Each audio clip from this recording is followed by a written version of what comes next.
অত্যাধুনিক প্রতিরক্ষা ব্যবস্থা ভেদ করে ইরানের একের পর এক ব্যালিস্টিক মিসাইল আঘাত হানছে ইসরায়েলের ভূখণ্ডে। ধ্বংসস্তূপে পরিণত হয়েছে বহু স্থাপনা। সময়ের সাথে পাল্লা দিয়ে বাড়ছে হতাহতের ঘটনাও। এখন পর্যন্ত দুদিনে নিহত 14 ইসরায়েলি, আহত কয়েকশো। এদিকে ইরানের জ্বালানি স্থাপনা লক্ষ্য করে হামলা চালিয়ে যাচ্ছে তেল আবিবও।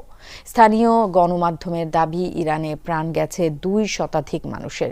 প্রভাবশালী দুই দেশের হামলা পাল্টা হামলায় মধ্যপ্রাচ্যে ভয়াবহ যুদ্ধের সংখ্যা ক্রমেই বাড়ছে।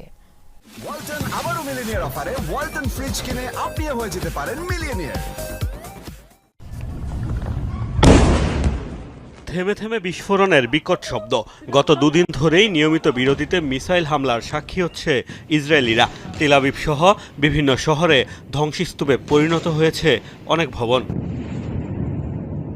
শনিবার থেকে চলা সবশেষ হামলায় সবচেয়ে বেশি ক্ষতিগ্রস্ত হয়েছে ইসরায়েলের হাইফা শহরের বাতিয়াম এলাকা।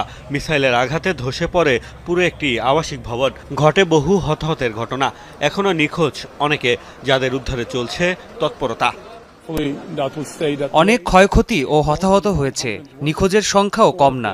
অনেকেই তাদের প্রিয়জনদের খোঁজ পাচ্ছে না। কমপক্ষে 100 পরিবারের এখন আর থাকার জায়গা নেই। ইসরায়েলের অবৈধ প্রতিরক্ষা দেয়াল ভেদ করে রাজধানী তেল আবিব সহ অন্যান্য এলাকায়ও আঘাত হেনেছে ইরানি মিসাইল। এখন পর্যন্ত 200-র বেশি মিসাইল ছুড়েছে তেহরান। দেশটির দাবি, তাদের হামলার মূল লক্ষ্য ইসরায়েলের বিভিন্ন জ্বালানি কেন্দ্র, বিমানবন্দর এবং সামরিক স্থাপনা। হামলা হচ্ছে আবাসিক এলাকাতেও। তেহরানের শাহরান তেল ডিপোতে হামলা চালিয়েছে ইসরায়েল। হামলা হয়েছে তাবরিজেও। কেরমানশাহ এলাকায় ইরানের প্রতিরক্ষা বাহিনীর একটি হেডকোয়ার্টার ও সামরিক ঘাঁটিও হয়েছে তেল আবিবের হামলা শিকার। মেহেরাবাদ বিমানবন্দরে ইরানের মিসাইল লঞ্চার সিস্টেম ধ্বংসের দাবিও করেছে দেশটি। বিমান ঘাঁটি ও আন্ডারগ্রাউন্ড মিসাইল স্টোরেজেও হামলার দাবি তাদের। এর পাশাপাশি হামলা চালানো হয় বন্দর আব্বাসেও। গত শুক্রবার থেকে এ পর্যন্ত ইরানের দেড়শো স্থানে হামলা চালিয়েছে আইডিএফ। ইসরায়েলের দাবি, বেশ কয়েক বছর ধরেই ইরানে হামলার এই পরিকল্পনা সাজিয়েছে দেশটি। তেহরানে পৌঁছানো একটি গুরুত্বপূর্ণ সামরিক ও কৌশলগত অর্জন। বিমান বাহিনী এবং গোয়েন্দা বিভাগ বছরের পর বছর ধরে এই অভিযানের প্রস্তুতি নিয়েছে।